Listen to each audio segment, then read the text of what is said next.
Hey guys, welcome back to our channel. In this tech tutorial video, we're going to reveal to you and show you step by step how you can assign your workspace members to tasks in your Smartsheet sheet. So let us dive right into it. Head over to your workspace on Smartsheet and navigate also to the given sheet. So let me go with this one here, untitled sheet.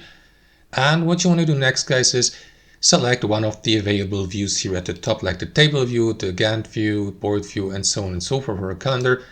I will go with the table view here because it gives us the best overview, best possible overview of these tasks within or listed as columns, with columns like the status and the assignees, as you can see here. So what you want to do is simply let us create a new task here, task number 4. As you can see, it hasn't any assigned member yet. So what you want to do is simply head over to the assigned to column here, click into the given cell or into the drop down menu and select one of your team members. And that's basically it, guys. That's how you do it. Hope you enjoyed this video, got some real value from it, and we'll see you next time on our channel.